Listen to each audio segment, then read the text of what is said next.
Hello guys, welcome back to our channel. कैसे हो आप सब? आई होप आप सब अच्छे होंगे और आप सबकी पढ़ाई भी बढ़िया चल रही होगी और आप सबका आज का जो इंग्लिश विषय का पेपर था वो भी अच्छे से हुआ होगा। तो कई सारे विद्यार्थी कमेंट कर रहे थे कि सर पेपर को सॉल्व करवाइए ताकि मैं पता चल सके कि हमारा पेपर कैसा हुआ है। तो आप सभी की रिक्वेस्ट को ध्यान में रखते हुए आज की इस क्लास में बात करेंगे कक्षा 10 राजस्थान बोर्ड की बोर्ड परीक्षा का पेपर जो आज इंग्लिश विषय का हुआ है, उस पेपर के सॉल्यूशन की कि आपका पेपर कैसा हुआ है। आप सभी से फटाफट चेक कर लें कि आपके कितने नंबर बन रहे हैं या आपका पेपर कैसा हुआ है। तो देखें, सबसे पहले आपके सामने कुछ निर्देश दिए गए हैं, ये सब आपने पढ़े होंगे। चलिए बढ़ते हैं सीधा सेक्शन ए की तरफ, जो कि था आपका रीडिंग सेक्शन। पहले प्रश्न के अंदर एक पैसेज दिया गया है और इस पैसेज को पढ़कर आपको क्या करना था, प्रश्नों के उत्तर देने थे। तो देखो यहाँ पर पैसेज बड़ा सा था। पहले प्रश्न का था कि Anand Bharati is located in a house called Nida. इसका उत्तर क्या था? ऑप्शन नंबर बी था। सेकंड था who studies in a small school. इसका उत्तर क्या था? Little girls. तीसरा, a first generation learner is a person. इसका क्या था? Who is the first in the family to go to school. चौथा था what are common features of the school. तो इसका था ऑल ऑफ द अबव। पांचवा था the children in the schools are transformed into. इसका था कॉन्फिडेंट इंडिविजुअल्स। छठा था who set up Anand Bharati school. इसका था जानकी अय्यर। क्या था? जानकी अय्यर था। चलिए, सेकंड था, वो भी आपका पैसेज था, read the following passage and answer the questions that follow. आपको पैसेज को पढ़कर प्रश्नों के उत्तर देने थे। बहुत बड़ा पैसेज था। देखो, who message stole the hearts of Indians. तो इसका उत्तर क्या था? आपको इस हुज की जगह क्या लिख देना था? बापूजी। क्या लिख देना था? हुज की जगह आपको लिख देना था Bapuji's. Bapuji's message stole the hearts of Indians. Second था who became India's soldiers of freedom. तो इसका लिखना था कि इसका उत्तर था मैन। क्या लिखना था आपको? इसका उत्तर था man, women and even children. Even children became India's soldiers of freedom. इसके आगे ये पूरा लिख देना था। तीसरा था why are you and I fortunate. Why are you and I fortunate. देखो, इसका उत्तर था यहां पर, इसका उत्तर था आपको आई की जगह क्या लिख देना था? वी। और यहां के बाद we are fortunate to see this happening before our eyes and to take some parts ourselves in this great drama. यहां तक था आपके किसका उत्तर? तीसरे का। ठीक, ये तीसरे का उत्तर लिखना था। चौथा था what does to be respected if we are Indian soldiers. तो इसका उत्तर क्या लिखना था? इसका उत्तर लिखना था इंडियाज, क्या लिखना था? India's honour has to be respected if we are India soldiers. ठीक है, तो has to be respected if we are India soldiers, ये इसके आगे आपको लिख देना था। India's honour has to be respected if we are India's soldiers. यानी कुल मिला के यहां पर वॉट की जगह क्या लिख देना था? इंडियाज ओनर लिखना था। ठीक, आगे देखो अगला, why should anything not be hidden. तो इसका उत्तर क्या था? तो इसका जो उत्तर लिखना था वो आपको लिखना था कि यहां पर मैं लिख के बता देता हूं। वाई यहां शुरुआत करनी थी बिकॉज से। किससे शुरुआत करनी थी? बिकॉज से। Because the desire, because the desired to hide means you are afraid, you are afraid and fear is a bad thing. ये इसको उत्तर लिख देना था। अगला था छठा, what can not be done under Bapuji's leadership. तो इसका उत्तर क्या था? इसका उत्तर था यहां पर वॉट की जगह आपको क्या लिखना था? सेक्रेसी, सेक्रेसी और हाइडिंग, सेक्रेसी और hiding can not be done under Bapuji's leadership. तो वॉट की जगह आपको लिखना था सेक्रेसी और हाइडिंग। अगला था how will you grow up if you are unafraid. तो इसका उत्तर कहां था? इसका उत्तर था आपका यहां पर, है ना? इसका उत्तर था you will grow up a child of light, unafraid, serene and unruffled whatever may happen. ये था आपके सातवें का उत्तर। और फिर था आपका 8वां लक्की का सिमिलर वर्ड। तो लक्की का सिमिलर वर्ड क्या था? फॉर्चून। क्या था? Fortunate, fortunate sorry. और वर्दी का क्या था? अनवर्दी। इसका था ऑपोजिट। फिर आपका सेक्शन बी था reading section, sorry writing section. Writing section में देखो तीसरे प्रश्न के अंदर क्या करना था? अपने आप को अंजलि अथवा पुनीत मानते हुए, आप कहाँ के निवासी है? मुंबई के। मुंबई के अंदर आप रह रहे हैं, तो अपने एक फ्रेंड को क्या लिखना है? लेटर लिखना है। किसके बारे में? आपकी स्कूल और आपकी पढ़ाई के बारे में। आप अंजलि अथवा पुनीत हैं जो कि मुंबई के अंदर रह रहे हैं, और अपने किसी मित्र को एक लेटर लिखना है आपके विद्यालय और पढ़ाई के बारे में। अथवा में क्या था? यू आर करीस ऑब्लिक करण, अपने आप को करीस अथवा करण मानते हुए, जो कि कक्षा 10 का विद्यार्थी है जीएसएस जोधपुर के अंदर। आपके जो बोर्ड एग्जाम है वो पास में है, लेकिन अभी तक आपके स्कूल में इंग्लिश के टीचर नहीं है, तो अपने प्रिंसिपल को एक ईमेल लिखना है ताकि इंग्लिश की एक्स्ट्रा क्लास अरेंज हो, साथ ही साथ इंग्लिश विषय के टीचर की भी उपलब्धता सुनिश्चित हो। इसके लिए आपको एक ईमेल लेटर लिखना था। क्या लिखना था? ईमेल।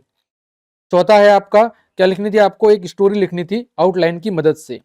पहला था विंटर मॉर्निंग वाला, फार्मर और स्नेक वाला। आपने देखा होगा एक किसान और सांप वाला।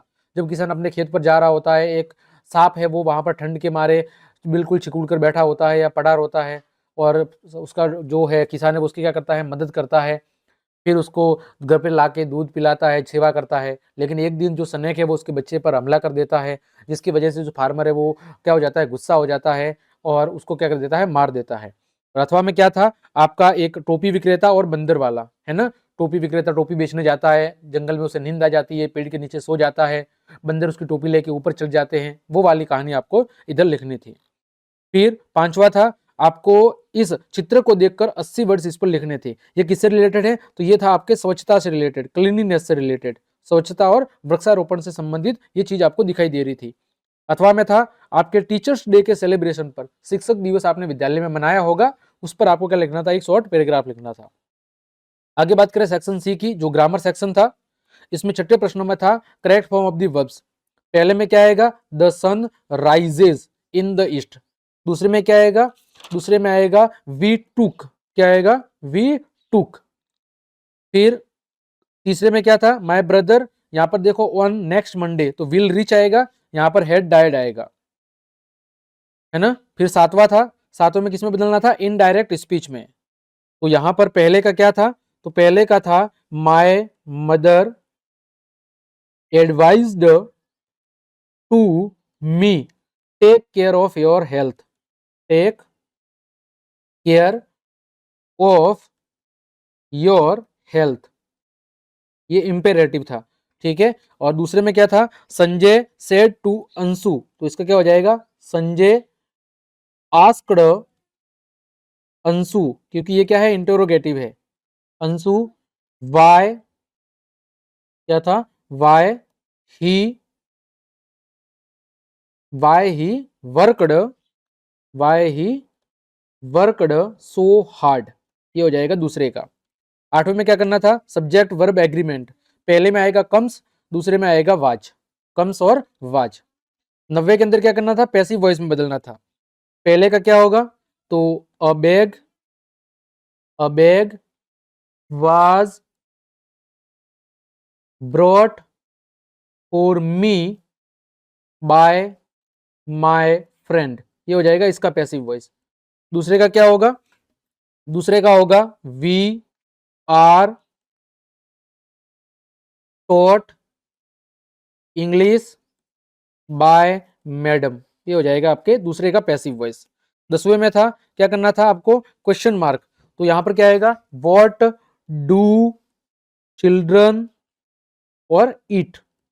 और अगले वाले में क्या आएगा? पेरेंट्स लव देयर किड्स, तो इसका आ जाएगा पेरेंट्स लव देयर किड्स, और यहां पर कॉमा करके आप जोड़ देते डोंट दे, डोंट दे और पीछे क्वेश्चन मार्क। ठीक है।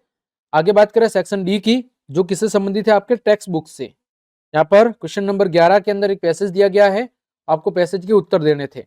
देखो पहले के अंदर था the baker used to be, तो इसका था all of the above. Second था how many times did the baker come in the day, या इसका था ट्वाइस। तीसरे का द चिल्ड्रन लॉन्ग्ड फॉर, इसका था ब्रेड बैंगल्स। ठीक। चौथा था how D the baker greet the lady of the house, है ना। तो इसका उत्तर क्या था, इसका उत्तर लिखना था यहां से, the baker greet the lady of the house with good morning, with good morning, ये इसका उत्तर था। फिर how did the children see the basket, तो इसका उत्तर कहां पर था, इसका उत्तर था यहां से, वी की जगह क्या लिखना था, the children, the children would climb a bench और a parapet and peep into the basket, ठीक है, यहां तक आपको इसका उत्तर लिखना था। अगला था रेलिंग, रेलिंग का सिमिलर वर्ड क्या था, पेपारेट। इसके अथवा में और दिया हुआ है पैसेज, किसा गोतमी वाला, तो इसका सॉल्यूशन देखो, पहले का क्या था, how many sons did Kisa Gotami have, तो इसका था 1। दूसरे का what did Kisa Gotami ask for her dead child, इसका था मेडिसन।